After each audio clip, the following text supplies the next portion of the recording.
Dear viewers, what would you do if the man you called dad for nearly your whole life suddenly erased you from his legacy with just a single sentence?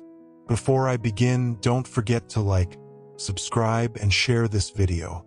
The air in the law office was thick with the scent of old paper and freshly brewed grief. Seated in a high-backed leather chair, Maya Carter adjusted her dress, the fabric feeling tight against her skin. She had come to the office to bury her stepfather, Richard, not to be erased by him. Across from her, her stepsister, Danielle, was barely containing a triumphant smirk, while her stepbrother, Brandon, leaned back, arms crossed, the picture of smug satisfaction. The lawyer, Mr. Thompson, cleared his throat, a small sound that seemed to suck all the oxygen from the room. For a moment, nothing happened. The silence stretched, a heavy, tangible thing.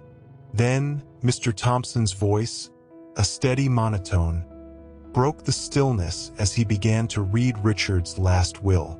30 seconds later, Maya heard the words that would change her life, delivered without a hint of emotion. "And to my stepdaughter, Maya Carter, I leave nothing. Nothing." The word hung in the air, a single devastating note. Danielle's grin widened, so bright it could have lit the entire block. Maya felt her world shift on its axis. She rose from the chair, a slow, deliberate movement. She did not speak. She did not look at Danielle or Brandon. With only her phone and her car keys clutched in her hand, she walked out into the cold afternoon. The cold silence of the street, a stark contrast to the burning shame she felt inside. A shame she couldn't yet name. Maya was 8 years old when her mother, Eleanor, married Richard.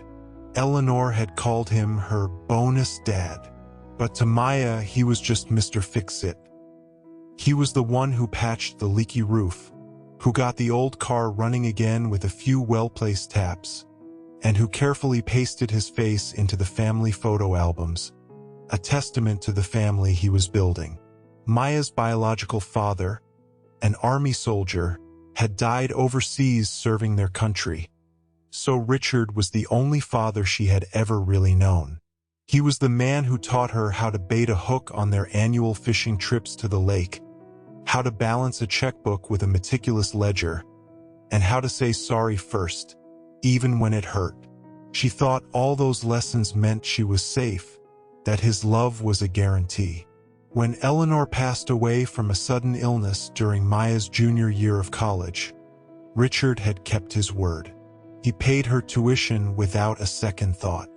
"We're still a team," he told her, his voice a steady anchor in a stormy sea. She believed him. Every college break she came home. She would make his favorite chili and fall asleep in the same yellow bedroom, its walls still adorned with the fading posters of her youth.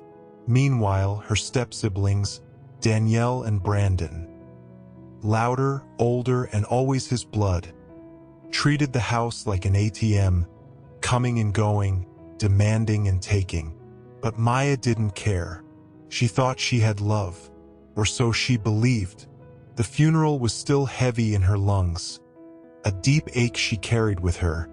When they all gathered in Mr. Thompson's office, the air smelled of musty books and dust, a scent that now seemed to permeate every memory of that day.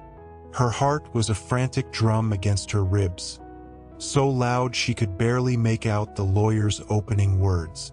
But then the words came, clear as a bell. "To my stepdaughter, I leave nothing." Maya felt the ground disappear beneath her feet. The man who had raised her, taught her, and hugged her was now, without a single word of explanation, saying that she didn't count, that she was a visitor, an outsider. Danielle's smile stretched from ear to ear, a vicious, triumphant thing. Brandon leaned back in his chair, a look of satisfied finality on his face. Maya just sat there, frozen in a silent, desolate shock. And then, she got up and walked out. She didn't say goodbye. She didn't argue. Just her phone, her keys, and a silence inside her that felt louder than 1,000 thunderstorms. That night, Maya lay awake on her friend Chloe's couch, staring at the unfamiliar ceiling. Every memory of Richard came flooding back, a deluge of questions that felt like razor blades slicing her in two. The fishing trips, the chilly nights, the way he used to clap and beam when she brought home good grades. Had it all been a performance?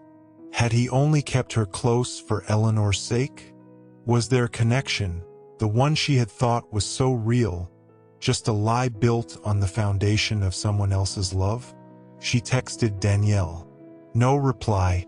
She called Brandon, straight to voicemail.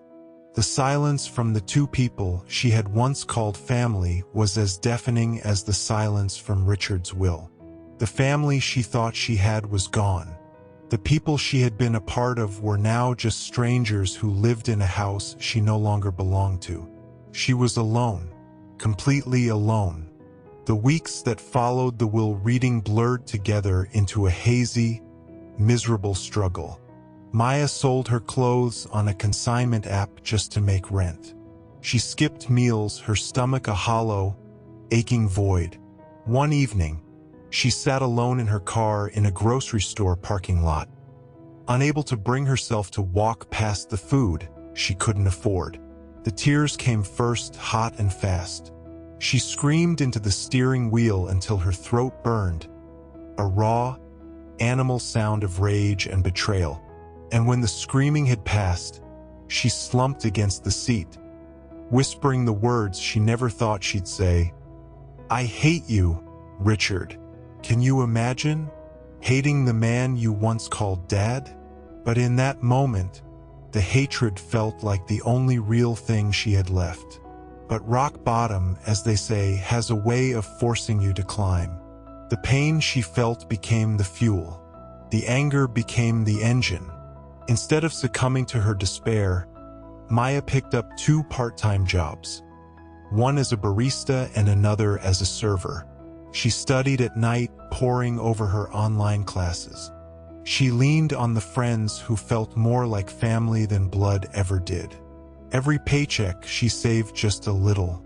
She moved into a small, shared apartment. She learned to cook for herself, her chili tasting different, but a comfort all the same. Slowly, she began to see herself not as the girl who was erased, but as the author of her own story. She was no longer a character in Richard's will, but the hero of her own epic. Sometimes being cut off is the very push you need to grow roots of your own. Years later, Maya no longer flinched when she heard Richard's name. She had built a life that was her own, a testament to her resilience. The shame she felt at the law office had been replaced with pride. The quiet girl who walked out with nothing now owned her own small business, a graphic design studio that she had built from scratch. And here's what she learned. Family is not written in wills. Family is written in loyalty, in love. Who shows up for you when the world turns its back? The family she had lost was an illusion, but the family she had built, with Chloe and her other friends, was real. She no longer had to wonder if she was chosen, because they had chosen her over and over again. Maya's story is a reminder that while forgiveness is optional, growth is necessary. It is a choice we make for ourselves, not for the people who hurt us. If you were in her shoes, sitting in that cold lawyer's office, hearing that you were left with nothing, what would you do? How would you rebuild? If this story